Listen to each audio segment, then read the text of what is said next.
Jóvenes, en este momento vamos a desarrollar el solucionario de esta clase. Veamos nuestro tema, ¿no? Vemos que nos corresponde, pues, el solucionario del tema de la segunda semana, Filosofía Antigua, segunda parte, y Filosofía Medieval. Veamos nuestra primera pregunta, jóvenes, y vayamos a su solución. Miren, ubicamos, pues, que la pregunta habla de Platón, ¿no? Entonces voy a leer la interrogante y a partir de ahí vamos a establecer algunas ideas, ¿no? Dice, Platón distinguió entre la doxa, conocimiento sensible, que nos muestra solo apariencias, y la epísteme, conocimiento racional que nos permite llegar a la realidad profunda que son las ideas. Por esta razón es incorrecto afirmar que para el idealismo platónico las ideas son independientes del sujeto, existen de manera autónoma, son el fundamento de las cosas o constituyen copias de las cosas. Jóvenes, como nos piden lo incorrecto, hay que, pues, ver cuál de las cuatro alternativas, pues, es la que no es, ¿no? Pero para ello, jóvenes, hagamos un poco de teoría. Recordemos algo, ¿no? El tema es de Platón. La principal teoría de Platón es la teoría de las ideas, ¿no? Ahí tenemos una imagen, jóvenes, que nos permite, pues, un poco imaginarnos cómo sería la propuesta platónica, ¿no? Te decía, ¿no? Si hay caballos en nuestro mundo, es porque debe existir una idea de caballo, una esencia de caballo, una idea eterna, que está fuera de nuestro mundo, jóvenes. Y pues esa idea, esa esencia, es el arquetipo, es el original. Y en cambio, los caballos sensibles que nacen y mueren en nuestro mundo serían las copias. Eso es lo propio de la teoría platónica, jóvenes. Entonces, tenemos esa propuesta de Platón, ¿no? Ahora, muchachos, ¿qué más plantea Platón, ¿no? Aparte de la distinción de estas dos realidades. Plantea que el hombre también, pues dentro de él, así como el mundo se divide en dos, también dentro de los seres humanos hay una división también, pues, ¿no? Nuestro cuerpo, que está hecho, pues, para vivir en este mundo sensible, ¿no?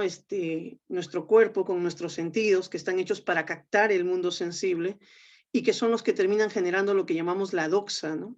Un conocimiento de las apariencias, porque eso son las cosas sensibles para Platón, ¿no? Apariencias, ¿no? Y nos brindan lo que se llama la opinión individual, ¿no? Pero también, jóvenes, el ser humano, pues, contiene una parte espiritual, ¿no? Lo que vendría a ser el alma, donde se encuentra lo que en este momento llamamos el intelecto, pero que también, jóvenes, se puede denominar la razón, ¿no? Y es esta razón, dice Platón, la que nos permite captar, percibir lo que es las ideas eternas, ¿no? Las ideas son invisibles, no las podemos ver con nuestros ojos, pero sí las podemos pensar, jóvenes. Y ahí viene el tema, ¿no? Cuando nuestra alma se centra a captar las ideas de las cosas, dice Platón, logramos desarrollar un saber distinto, logramos desarrollar el epísteme, el saber universal, ¿no? Jóvenes, una vez que hemos ya, pues, explicado esta parte de la clase, veamos, pues, la resolución de esta primera pregunta, ¿ya? Vayamos, pues, a la resolución de esta primera pregunta. Miren, a ver, dice, por esta razón es incorrecto afirmar que para el idealismo platónico las ideas son independientes del sujeto. Joven, en la teoría platónica las ideas son independientes del sujeto. ¿Qué me dices? ¿Sí o no? Pensémoslo un poquito.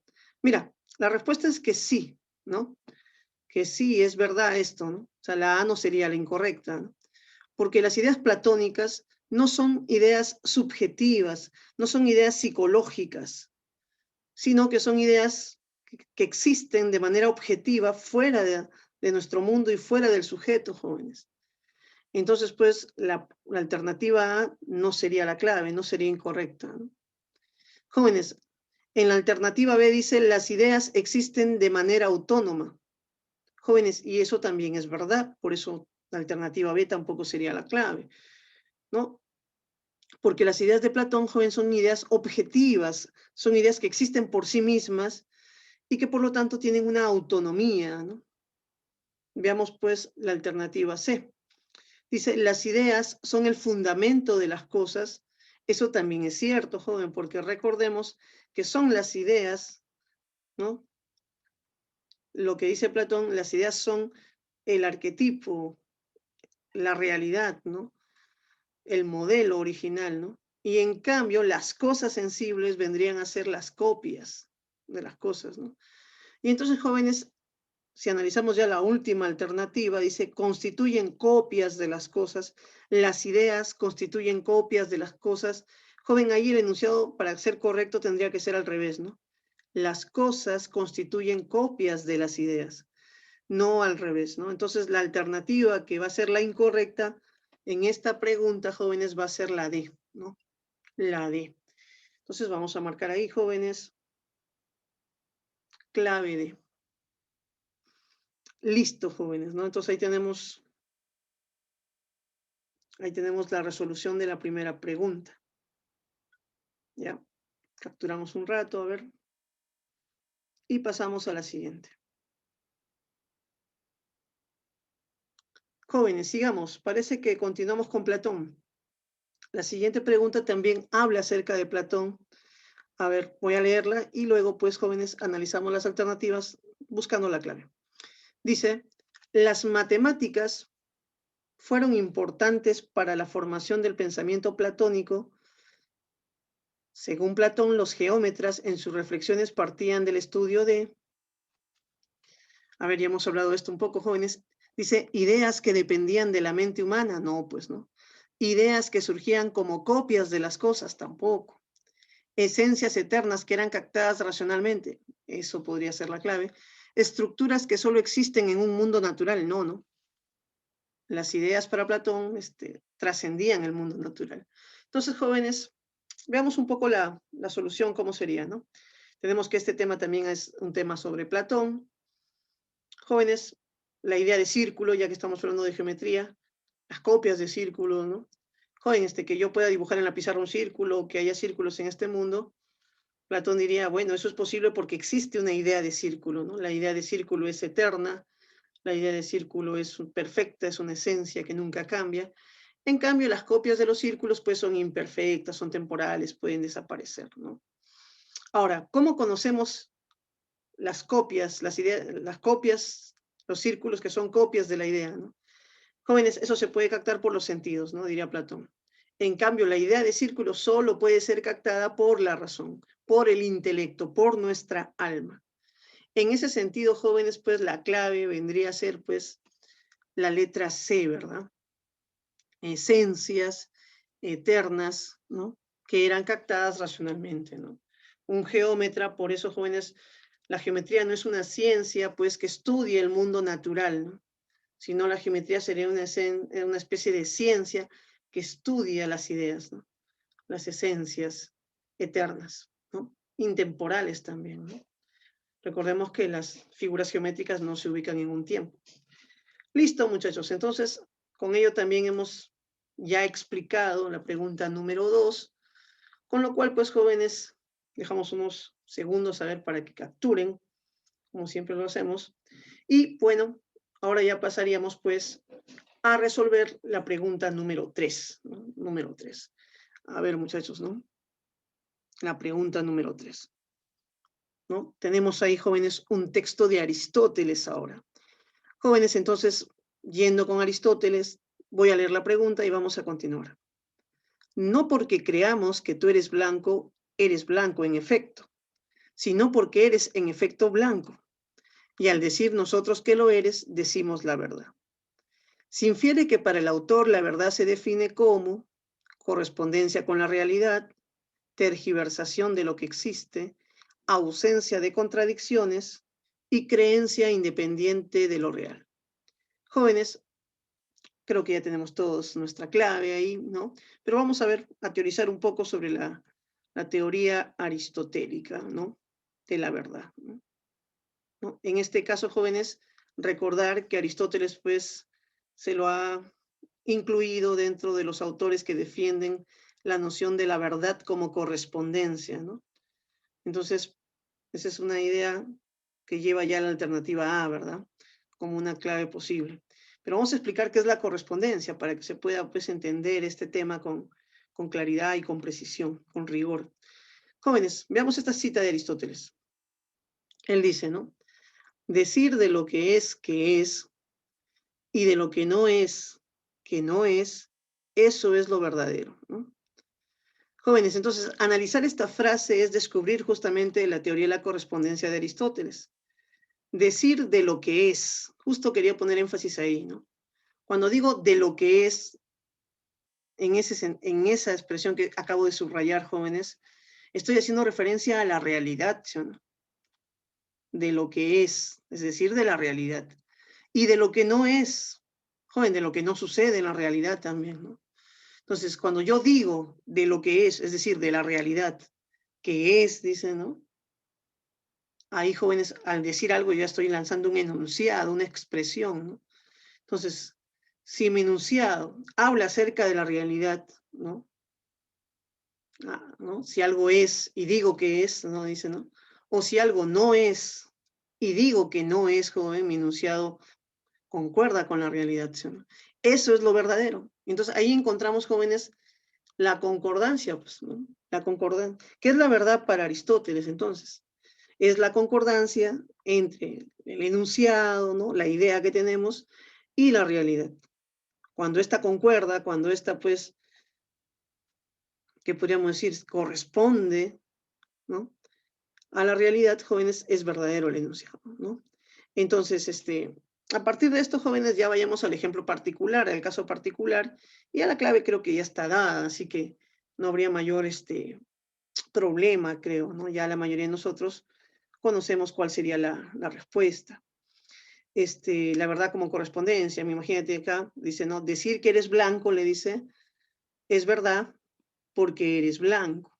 Es decir, el enunciado es verdadero porque concuerda con la realidad, por la concordancia con la realidad. Entonces, esa es la verdad como correspondencia. La clave sería la A, jóvenes. Y bueno, pues te daría también unos segundos para que puedas capturar ahí tu alternativa, jóvenes.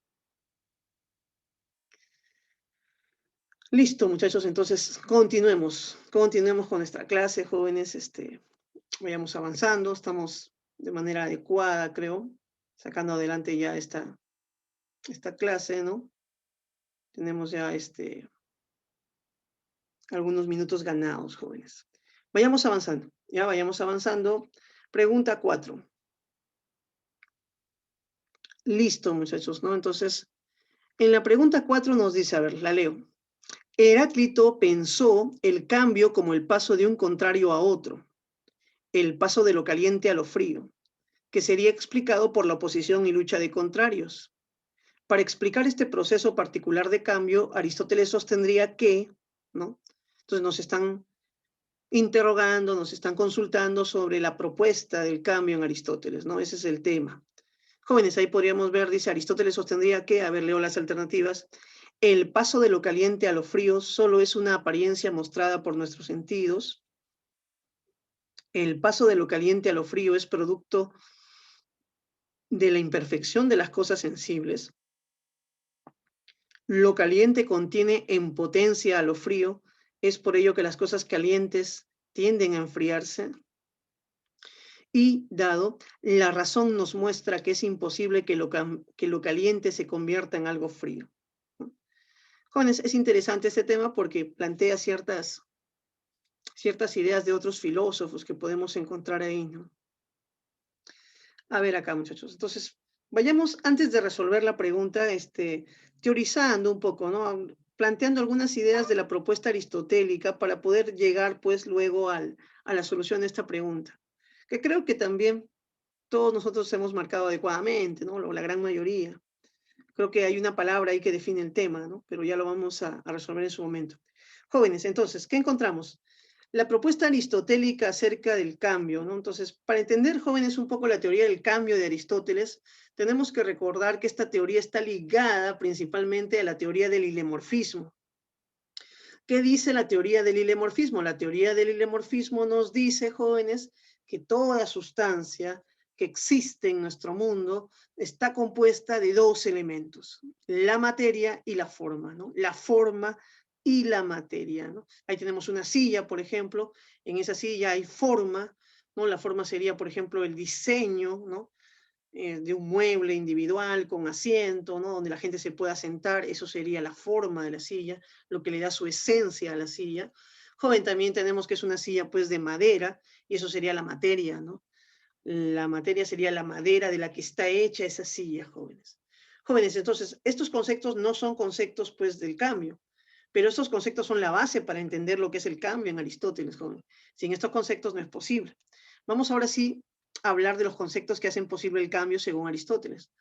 Joven, el cambio es definido por Aristóteles como el paso de la potencia al acto. O otra manera de decirlo es la actualización de la potencia, que también es una forma adecuada y que aparece en los textos de Aristóteles. Jóvenes, entonces, ¿qué podríamos decir aquí? Podríamos decir, por ejemplo, que hay cosas en potencia y hay cosas en acto. Esos son los dos conceptos que Aristóteles usa para explicar el cambio, ¿no? Entonces, ¿qué nos dice él? Nos dice, algo está en potencia cuando puede llegar a ser, ¿no? Pero todavía no es, ¿no? Entonces, lo que está en potencia, joven, es la posibilidad de ser algo, lo que puede llegar a ser algo, pero todavía no lo es. Y el acto es lo que ya es algo, joven, en este momento. Entonces, por ejemplo, si vemos la madera que tenemos ahí, jóvenes, podríamos decir que esa madera ya es madera en acto. ¿Por qué? Porque ya es eso. Jóvenes, pero esa madera, podríamos decir ahorita, es una silla en potencia. ¿Por qué? Porque esa madera puede convertirse en una silla, ¿no? Si un carpintero viene, comienza a ejercer su trabajo, su oficio sobre esa madera y introduce esa forma de silla dentro de la madera, jóvenes, la silla pues puede surgir, ¿no? Y entonces, ¿qué decimos? Que esa madera es una silla en potencia. Podríamos decir también que es una mesa en potencia, no sé, un ropero en potencia. Pero joven, quedémonos con la idea de silla para poder entenderlo. Entonces, ¿qué quiero decir cuando digo que es una silla en potencia? Joven, lo que quiero decir es que puede adquirir o recibir la forma de silla, ¿no? Y entonces, ¿qué es el cambio? El cambio, justamente te decía, es cuando se pasa de la potencia al acto, o cuando se actualiza la potencia, es decir, cuando esta materia recibe la forma. Joven, al recibir la forma, pues mediante la labor del carpintero, surge la silla, y esa silla, joven, ya no es una silla en potencia, ahora es una silla en acto, porque acaba de surgir. Y joven, una silla en acto, ¿qué significa? Que es, por ejemplo, en este caso es la madera con la forma de silla ya, ¿no? Entonces encontramos que la silla es un compuesto de materia y forma, ¿no? Y encontramos que esto es posible gracias al paso de la potencia al acto, gracias a la actualización de la potencia. Joven, ahora vamos al caso que nos requiere, no vamos al caso de la pregunta ya, ¿no? Vayamos a resolver lo que la pregunta nos plantea, jóvenes. Y es lo siguiente, ¿no? La pregunta lo que hace es una especie de comparación entre la propuesta de Heráclito con respecto al cambio, jóvenes, ¿no? Entonces, veamos que en filosofía, jóvenes, los diversos filósofos han tenido pues una manera racional de responder a los temas. Entonces, ¿qué es el cambio? Es muy sencillo, dice Heráclito, ¿no? El cambio es cuando, por ejemplo, es de día y pasamos a la noche. O el cambio es cuando estamos vivos y de pronto mueres. O joven, o el cambio es cuando, no sé, estás alegre y luego te pones triste. Entonces, Heráclito se da cuenta que el cambio tiene que ver con los contrarios. Y entonces Heráclito a la hora de explicar racionalmente el cambio lo explica así. Lo explica pues como la lucha y unidad de los opuestos, de los contrarios. Entonces cambiar es pasar de un contrario a otro. En este caso, pasar de lo caliente a lo frío, ¿no? Pero, ¿cómo explicaría esto Aristóteles? Ya hemos visto la teoría aristotélica y sobre eso vamos a trabajar, jóvenes. Sobre eso vamos a plantear lo que ahorita viene a continuación, ¿no? Entonces, Aristóteles, joven, lo que va a decir del cambio es pues que es el paso de la potencia al acto, ¿no? El paso de la potencia al acto. Entonces, ya hemos explicado esa idea, ya más o menos sabemos qué sucede. Entonces, pongamos un ejemplo particular. Si hablamos de que esta sopa está caliente, jóvenes, ¿no? Está caliente ya, ahorita, en este momento. Entonces, está caliente en acto, ¿no? Eso es lo que podríamos decir. Pero, jóvenes, sabemos que en un futuro esa sopa puede enfriarse. ¿Eso qué significa para Aristóteles? Que si bien es cierto la sopa en este momento está caliente, también podríamos decir que en potencia la sopa contiene el frío. Y entonces, jóvenes, ¿qué va a pasar cuando cambie? ¿Qué es el cambio? El cambio es el paso de la potencia al acto, ¿no? Entonces cambia el estado de la sopa cuando esta de estar caliente se enfría, jóvenes. ¿Y qué ha sucedido? Ese frío que había en potencia en la sopa, joven, acaba de pasar al acto, ¿no? Y es por eso, joven, que podemos decir, pues, que la clave es la alternativa C, ¿no? Nuestra clave en este caso es la alternativa C. Lo caliente contiene en potencia a lo frío. Es por ello que las cosas calientes tienden a enfriarse, ¿no? Entonces, muchachos, esa sería la explicación más afín al pensamiento aristotélico. Joven, la razón nos muestra que es imposible que lo caliente se convierta en algo frío. Eso sería Parménides, ¿no? Y dice, el paso de lo caliente a lo frío es producto de la imperfección de las cosas sensibles. Ese sería Platón, ¿no? Ese sería Platón, por ejemplo. Listo, muchachos. Entonces, tenemos aquí también otra pregunta resuelta. Sería interesante, pues, que captures ahí, a ver, damos unos segundos. Y ahorita, jóvenes, pasamos, pues, ya a lo que llamamos la quinta pregunta, ¿no? Ya vamos resolviendo este solucionario, jóvenes, la quinta pregunta, ¿no? Entonces, vamos, creo que de manera adecuada, sacando adelante esta clase, ¿no? A ver, sigamos ahí, jóvenes. ¿No? Ahora tenemos un texto, jóvenes, ¿no? Vamos a leerlo, joven, luego vamos a leer la interrogante, ¿no? Vamos viendo. A ver, pregunta 5, jóvenes. Dice, en verdad, la naturaleza moderna con sus transformaciones, este reino que contemplas, el, al cielo nuboso sucede el cielo despejado, los mares se agitan después de la bonanza, soplan los vientos sucesivamente, a la noche sigue el día, una parte del cielo se eleva, la otra se sumerge, de fenómenos contrapuestos se compone la duración eterna del universo. A esta ley debe adaptarse nuestro espíritu, a esta debe secundar, a esta obedecer, y considerar que cuantos sucesos acontecen han debido acontecer, sin que pretenda censurar a la naturaleza. Séneca, Epístolas Morales a Lucilio. Jóvenes, Séneca pues es un estoico, ¿no? Séneca es un filósofo estoico. El estoicismo, ya hemos visto pues en nuestra clase anterior, mencionábamos, es una filosofía del helenístico romano que generalmente, jóvenes, habla pues de la felicidad, de la búsqueda de la felicidad, orientada pues al ideal del hombre sabio, ¿no? Que busca la ataraxia, ¿no? La ataraxia, decíamos, era la imperturbabilidad, la tranquilidad, la paz, ¿no? La calma, ¿no? Entonces el sabio es aquel hombre que logra la calma, que logra que que ninguno de los acontecimientos que se producen les perturbe, les quite su paz, jóvenes, ¿no? Entonces, vamos a analizar el texto ahora sí, muchachos, y a partir de ahí vamos a ir a la pregunta luego. Mira, a ver, yo ya subrayé esto porque es la idea concluyente en realidad, pero si encontramos, jóvenes, la lectura va de lo particular a lo general en este caso. Ponen algunos ejemplos. Entonces, ¿qué encontramos en la naturaleza? Nos dicen, encontramos pues cielo despejado, cielo nuboso, noche, día, una parte del cielo se eleva, la otra se sumerge. Entonces, encontramos fenómenos contrapuestos. Joven, aquí podríamos seguir con la doctrina de Heráclito, ¿verdad?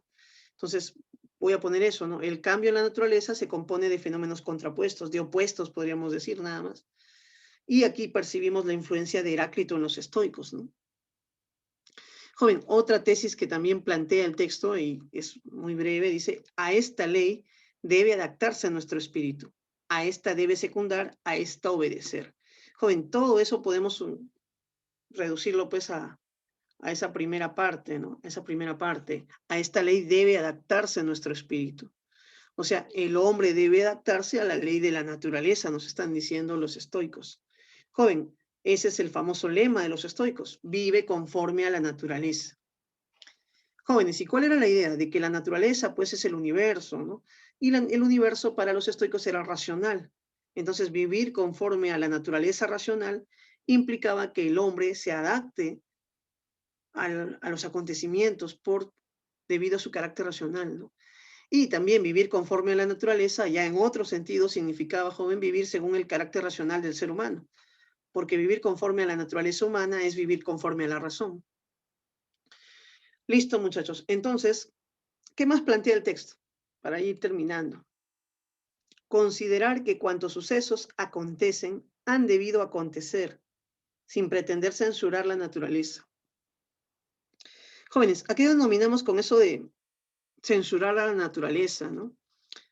Lo que Séneca nos da a entender, joven, es que a veces nosotros queremos que las cosas sean distintas a como se han dado. Y eso, joven, es un vano deseo, porque no podemos alterar los hechos. Podríamos decir, pues, que ojalá este año 2020 no hubiera sido como fue, ¿no?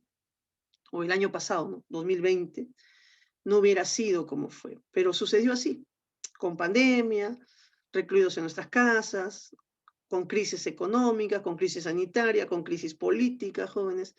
Entonces, ¿qué te queda como estoico, diría, ¿no? Como sabio? Aceptar que las cosas fueron así. Y jóvenes, lo que los estoicos nos dicen, pues en este caso es que dice ahí, ¿no? Considerar que cuantos sucesos acontecen han debido acontecer de ese modo. Es decir, jóvenes, que nuestras expectativas deben ajustarse a la realidad, ¿no? ¿No? Expectativa es lo que a veces queremos que suceda, ¿no? Entonces, lo que nos dicen los estoicos es, si tú tienes muchas expectativas y expectativas diferentes a lo que acontece o lo que termina aconteciendo, terminas sufriendo, terminas generándote pues dolor, porque si tú quieres que las cosas sean de una manera y las cosas no se dan de esa manera, terminas tú sufriendo. Por ello, procura siempre que tus expectativas, que lo que esperas de la realidad sea siempre de acuerdo, concorde con la realidad, que esté de acuerdo con lo que sucede. Y así, jóvenes, no te frustras y al no ver frustración, joven, estás tranquilo contigo mismo. Entonces, miren, muchachos, esas son las ideas que he podido rescatar de este texto, ¿no? Vamos ahora sí a ver la pregunta, ¿no? O a ver las preguntas. Y a partir de ahí, pues, jóvenes, resolver nuestra pregunta número 5, ¿no? A ver, veamos. Dice, el texto se ubica en la tradición filosófica estoica en la medida que destaca la inutilidad de la vida frente a las leyes naturales, la necesidad de vivir conforme a la naturaleza, ¿no? La posibilidad de cambiar el orden de las cosas, la existencia de un mundo azaroso y contingente. Jóvenes, creo que por Descartes sale rápidamente, ¿no? No dirían los estoicos que nuestra vida es inútil, ¿no? Tampoco plantearían la idea de poder cambiar el orden de las cosas, y menos pues que nuestra vida sea azarosa y contingente, ¿no? Para los estoicos, los acontecimientos de cierta manera están predeterminados y todo cuanto aconteció debía acontecer de esa manera, ¿no? Entonces, lo que aparece aquí, jóvenes, es la idea central del vivir conforme a la naturaleza, ¿no? De que existe una razón universal que rige nuestro mundo. Joven, y los seres humanos tenemos que, pues, someternos a esa ley, a esa razón. Nuestra razón individual, decimos, debe adecuarse a la razón universal, debe aceptar las cosas tal y como han acontecido. Debemos vivir conforme a la naturaleza humana. Eso es lo racional, eso es lo viable, jóvenes, ¿no? Eso es lo propio del sabio. Entonces la clave sería la B, ¿no? La clave sería la B, muchachos. Marquemos ahí, jóvenes, barco, ¿no? Barco. Listo, también les damos un tiempo para que puedan capturar ahí, muchachos. Y bueno, pues continuemos con nuestra explicación. Vayamos ahora sí, jóvenes, a la siguiente pregunta. Pregunta 6. Pregunta 6. Y aquí encontramos, joven, un texto de Agustín de Hipona, ¿no? Filosofía medieval. Recordar, jóvenes, que en los últimos exámenes de admisión de preguntas de ECO, en los exámenes presenciales, no, no tengo los datos del último examen joven virtual, pero sí los anteriores, había muchas preguntas de medieval, jóvenes, ¿ah? Preguntas de Agustín, preguntas sobre Tomás de Aquino, entonces hay que tenerlo en cuenta para posterior examen, ¿no? Un examen que podría darse en estas fechas, ¿no? Entonces, sigamos aquí, jóvenes, sigamos aquí. A ver, leo. Dice, durante unos años, San Agustín parece haber hecho suyo los argumentos de los escépticos. No por largo tiempo, pues a pesar del escepticismo y a pesar de la duda, había una verdad que se le aparecía fuera de toda posibilidad de dudar. En efecto, quien duda, tanto si está dormido como si está despierto, vive. Un hecho hay indudable, el hecho de que el mismo que duda, al dudar existe. Es más, el hecho de dudar nos revela una verdad absoluta, la de nuestra vida. Así lo expresa San Agustín, si me engaño a mí mismo, soy. Y así existo si me engaño a mí mismo. No me engaño a mí mismo cuando sé que existo, ¿no? Ese joven es más o menos el planteamiento de Agustín, ¿no? Cómo él lo desarrolla, ¿no? Entonces sigamos aquí, jóvenes. Vayamos, jóvenes, ahora sí a analizar este tema, este texto. Tenemos ahí Agustín de Hipona, jóvenes. Ahí vemos, jóvenes, es una imagen de Agustín donde aparece pues un sol, ¿no? Iluminando su conocimiento, ¿no? Su corazón, que es lo que tiene en la mano, ¿no? Jóvenes, a ver. Entonces, al parecer, joven, lo que nos cuenta la lectura es, ¿no? El filósofo Ramón Sirao, es que Agustín en una etapa, en un momento de su vida, pues adoptó el escepticismo, ¿no? Fue un escéptico, ¿no? Ya sabemos que el escepticismo pues surge con Pirrón y generalmente jóvenes plantean el epogé, ¿no? La idea de que no podemos afirmar nada de la realidad. Y por eso la duda termina siendo una duda paralizante, ¿no? Por la cual el ser humano no puede realizar afirmaciones. Y al parecer, en Roma, en la época de Agustín joven, todavía predominó pues ciertas ideas, ¿no? Habían autores escépticos y Agustín recibió la influencia de ellos. Joven, pero superó esta situación Agustín, ¿no? ¿Cómo? Porque descubrió, dice, que había algo que no era dudable, ¿no? Una verdad de la cual nadie puede dudar. Y eso el texto lo dice. Agustín superó el escepticismo al descubrir una verdad indudable. Joven, ¿cuál es esa verdad indudable? Es la siguiente, ¿no? Un hecho hay, dice, ¿no? Indudable. El hecho de que el mismo que duda, al dudar existe, ¿no? Joven, si yo dudo, yo que estoy dudando, yo que estoy ejerciendo esa tarea racional, yo existo, pues, ¿no? Sería absurdo dudar de mi propia existencia. Entonces, el hecho de que el mismo que duda, al dudar existe. Jóvenes, y entonces a partir de ahí va a surgir, pues, una idea central, ¿no? Si me engaño a mí mismo, soy. Si me engaño a mí mismo, soy. Si me engaño a mí mismo, existo, ¿no? Jóvenes, el hecho de engañarse quiere decir que alguien está resultando engañado, ¿no? Entonces, ese alguien existe, ¿no? Joven, entonces, estas ideas, joven de Agustín, vamos ahora sí a llevarlas para la resolución de las preguntas, ¿no? Para la resolución de las preguntas. Pongamos ahí. Dice, de acuerdo con el texto, se puede dudar de todo, menos de, jóvenes, y ahí pues menos de Dios, la realidad, la naturaleza no serían, ¿no? La clave va a ser menos de nuestra existencia, ¿no? Entonces veamos ahí, jóvenes, más o menos cómo se solucionaría eso, ¿no? Tenemos el pensador de Rodin, jóvenes, en una silueta, ¿no? Puedo dudar de muchas cosas, pero no puedo dudar de mi existencia, dice él, ¿no? Jóvenes, dado, clave, dado, ¿no? Capturamos ahí, jóvenes. Y vayamos pues ahora sí a la pregunta número 7, jóvenes, ¿no? Que también viene pues de la mano de Agustín, ¿no? La pregunta número 7. A ver. El argumento expresado por Agustín de Hipona fue utilizado por espacio para la fundamentación de las ciencias, por Locke, por Hume, por Descartes o por Berkeley. Joven, aquí ya no nos está hablando exclusivamente de la Edad Media, ¿no? Aquí ya está haciendo un salto a la Edad Moderna. Entonces nos están planteando ahí algunos autores modernos y nos están preguntando quién también utilizaría esta forma de razonar, ¿no? De que si dudo hay algo de lo que no puedo dudar y es de mi existencia.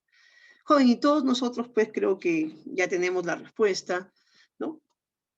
Agustín pues dice, si me engaño a mí mismo existo, soy. Y tenemos pues a René Descartes que siguió ese mismo razonamiento, ¿no? Ahí vamos a leer un texto donde él escribe algo parecido, ¿no? Pero advertí luego que queriendo yo pensar de esa suerte, que todo es falso, es necesario que yo que lo pensaba fuese alguna cosa, y observando esta verdad, yo pienso, luego soy, ¿no?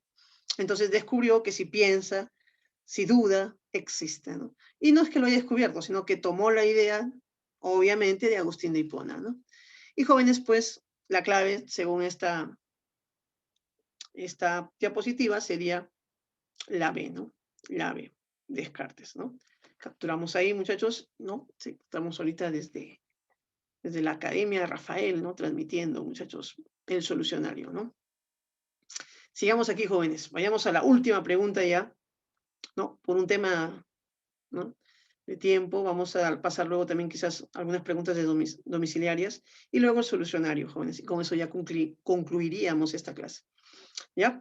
A ver, entonces continuemos. Dice, Tomás de Aquino, llamado el doctor Angélico, fue un filósofo cristiano que utilizó los principios de la filosofía aristotélica para justificar racionalmente la teología cristiana.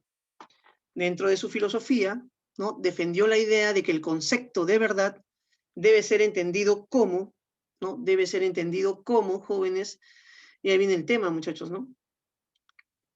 El postulado a priori que justifica la metafísica, la evidencia interna de la conciencia de sí, una adecuación entre las cosas y el entendimiento, o una intuición sensible libre de cualquier duda.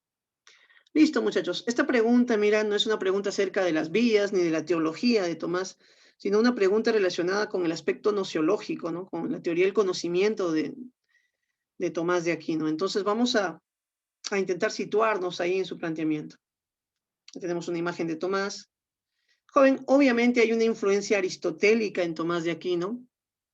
Si bien es cierto, él en sus escritos, joven, incluye pues a todos los filósofos de los cuales él tiene conocimiento, porque le gusta siempre plantear debates universales frente a estos temas, siempre busca la opinión de todos los que abordan o desarrollan un tema para poder luego plantear él su propia opinión.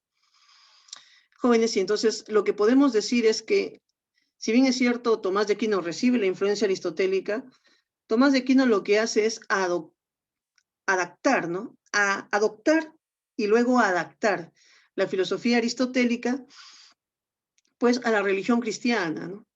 Porque, jóvenes, no todos, pues, las ideas aristotélicas son compatibles con el pensamiento cristiano. Por ejemplo, para Aristóteles, el universo es eterno, pero para Tomás de Aquino el universo ha sido creado por Dios, ¿no? Entonces, obviamente, en ese punto no lo sigue, pero lo que hace Tomás de Aquino es reutilizar la terminología aristotélica para pues aplicarlo a una correcta interpretación supuestamente de lo que es la religión cristiana, ¿no? Sigamos aquí, muchachos. ¿Qué pasa luego? A ver, otra idea. El realismo tomista. Jóvenes, como estamos hablando del conocimiento, hay que decir pues que para Tomás de Aquino, jóvenes, existe la realidad, independientemente del pensamiento humano, independientemente de nosotros, ¿no? ¿No? De que pueda ser conocido por nosotros. Entonces, es un realismo el que hay en la filosofía de Tomás de Aquino. Joven, obviamente esa realidad ha sido creada por Dios, ¿no? Hay una dependencia ontológica de las cosas en relación a Dios, pero justamente a partir de este realismo y de esta influencia aristotélica, joven, es que podemos comprender luego la teoría de la verdad ya que sucede pues en Tomás, ¿no? Que aparece en Tomás, ¿no? Jóvenes, entonces vamos a resolver aquí las ideas, ¿no? Mira, este es un lema, joven, el famoso lema, veritas es adequatio rei et intellectus, ¿no? La verdad es la adecuación de las cosas o de la realidad y el intelecto, ¿no? ¿No? Y el intelecto y el entendimiento, ¿no? Joven, acá tenemos una manzana, entonces acá tenemos un sujeto, y el sujeto capta la manzana, aprende la manzana, capta la forma de la manzana, joven, genera una representación intelectual. Entonces, ¿qué es la verdad? La verdad es cuando ambas, la representación y la cosa, jóvenes, concuerdan, se adecúan. Entonces, en ese sentido, jóvenes, podemos decir, pues, que eso es la verdad para Tomás de Aquino, ¿no? Entonces, veamos aquí, la verdad implica, dice, una adecuación o concordancia entre la esencia del objeto Y la representación, concepto, pensamiento o juicio que surge en mi intelecto, ¿no? Entonces, cuando mi idea se adecúa al objeto, que es el que nos da la medida de lo que las cosas son, joven, surge la verdad, ¿no? Entonces, esta teoría también sería una teoría correspondentista, ¿no? Igual que la de Aristóteles, ¿no? Entonces, marquemos ahí, jóvenes, la clave sería justamente la C, ¿no? Una adecuación entre las cosas y el entendimiento, ¿no? Entonces, ahí tenemos la pregunta número 8, jóvenes, con la cual pues ya estamos finiquitando, jóvenes, esta resolución de las preguntas dirigidas. Hemos llegado ya al final. Capturen ahí, muchachos. Vamos a pasar ahora sí a la resolución de dos preguntas domiciliarias, ¿ya? Por un tema de tiempo, para poder, pues, ampliarte un poquito más. A ver, vamos a resolver este texto, jóvenes, que está ligado al pensamiento platónico y con el cual ya, pues, vamos a ir terminando, ¿ya? Dice, el filósofo, el que ha sido capaz de aplicar un método riguroso de conocimiento, acabará por conocer la verdad aquí representada por el sol que todo lo alumbra, y se dará cuenta de que aquellas sombras que antes creyó reales son tan solo sombras, sombras cuya existencia se debe a la existencia de la luz, sensaciones cuya existencia es tan solo un reflejo, una forma secundaria de realidad. Así, el que conoce es el que es capaz de proceder mediante la razón que todo lo ilumina y que es igualmente capaz de escapar a los sentidos que todo lo oscurecen. Habrá habrá de regresar el filósofo al fondo de la caverna, tratará de instruir a los demás y enseñarles que cuanto ven son sombras y que la verdadera luz no está en las sombras. Y los demás apenas podrán creerle y acaso lleguen a matarle. Alusión clara de Platón a la muerte de Sócrates. Pero este hombre que haya pasado de la caverna a la luz, de la mentira a la verdad, será, a pesar de las opiniones de los demás, el verdadero sabio, el iluminado por la luz de la razón. Jóvenes, en el texto pues se está haciendo una mención, quizás no directa, pero sí indirecta, al famoso mito de la caverna, ¿no? Joven, el cual pues tendríamos que comentar brevemente para poder resolver esta pregunta, ¿no? Y eso es lo que vamos a hacer. Vamos a dedicar un tiempo pues a hablar sobre el mito de la caverna. Joven, ahí tenemos pues mito de la caverna. Joven, la alegoría debería ser el nombre, ¿no? La alegoría de la caverna. ¿Qué nos cuenta Platón? Platón nos dice, vivir en el mundo de las cosas, dice él, vivir en el mundo de las cosas, es parecido justamente a esta condición, dice, ¿no? Nosotros, los que vivimos en el mundo de las cosas, somos, Platón diría algo así como que somos parecidos a esta persona que está aquí, ¿no? Vamos a ponerlo, jóvenes, a este grupo de personas que están aquí, dice, ¿no? Prisioneros, encadenados. ¿Y qué están mirando? Joven, están mirando sombras, dice, ¿no? Están mirando sombras de las cosas, ¿no? Y lo peor de todo, joven, es que ellos solo han visto eso. Y como solo han visto eso, entonces ellos creen que están viendo los objetos verdaderos, dicen, ¿no? Y entonces esa es la condición en la que nos encontramos los seres humanos, que solo hemos visto las cosas sensibles y que creemos que esas son las únicas cosas que existen, dice Platón, ¿no? Pero ¿qué sucedería, dice Platón? ¿Qué sucedería si uno de estos jóvenes, ahora vamos borrando, qué sucedería si uno, pues, de estos prisioneros fuera liberado, ¿no? Fuera liberado. ¿Qué sucedería, no? Acá vemos, jóvenes, cómo este hombre está subiendo, saliendo de la caverna. Joven, acá se encuentra la luz, miren, la luz, la oscuridad en la caverna. Y jóvenes, obviamente, pues, al salir de la caverna se encuentra con el sol, ¿no? El sol que en Platón, joven, representa la idea de bien, la idea de bien, la luz, la claridad, el conocimiento, la verdad, ¿no? Y entonces dice, este hombre que ha logrado salir de esa caverna, y ahí vamos a ir al texto ya, porque en el texto se menciona justo esta idea, no se quedaría ahí, dice, ¿no? Ya comprendió que él y sus compañeros han vivido en un mundo de mentira. Pero ahora, ¿qué le corresponde a él? Dice, ¿no? Por una especie de deber moral. Le corresponde, jóvenes, ir y ayudar a sus compañeros, descender a la caverna y decirles lo que ha visto. y decirles la verdad de las cosas, que son prisioneros, que no lo saben, pero que si tuvieran el atrevimiento de salir de la caverna, lograrían verlo. Joven, y entonces en el texto se apela, pues, y en el mismo mito de la caverna, Platón hace una alusión, ¿no? Pero dice, ¿pero qué sucede? Este hombre que ha estado en la luz y baja a las sombras, obviamente sus ojos se le nublarían y estaría como un poco aturdido. Y basándose en ese aturdimiento, pues, los prisioneros se burlarían de él, dicen, ¿no? Le dirían que por subir al otro mundo se ha dañado los ojos. Y acaso le quitarían la vida, dice, ¿no? Haciendo referencia a Sócrates, como el texto lo va a mencionar ahorita. Jóvenes, y entonces, pese a ello, pues, el hombre liberado, el prisionero liberado, regresa a la caverna, no le creen, ¿no? Y terminan quitándole la vida, ¿no? El mito de la caverna, pues, termina con una respuesta un poco pesimista. Entonces, jóvenes, lo que vamos a intentar leer ahora es más o menos seguir la lectura, ver qué nos dice, qué habla de esto, ¿no? Y con ello ya vayamos terminando pues esta clase, esta presentación, ¿no? Vamos a ir terminando. Entonces, a ver, leamos, ahora sí, extraigamos las ideas por partes y bueno, pues finiquitemos esta presente, jóvenes, exposición. Dice, el filósofo acabará por conocer la verdad, aquí representada por el sol que todo lo alumbra. Joder, entonces, esta primera idea, ¿no? El filósofo representa el prisionero liberado que logra abandonar las sombras de la caverna y ver el sol fuera de la caverna, ¿no? Joven, entonces el filósofo es el prisionero liberado, el que logra dejar las sombras y encuentra la luz, encuentra el sol. Sigamos, muchachos, sigamos. ¿Qué más encontramos? Dice, así el que conoce es el que es capaz de proceder mediante la razón, que todo lo ilumina, y escapar de los sentidos que todo lo oscurecen, ¿no? Joven, entonces mira, en esta parte del texto ya Platón está haciendo una especie de representación, ¿no? Es la razón la que nos permite ir hacia la luz, conocer las cosas, conocer la verdad de las cosas.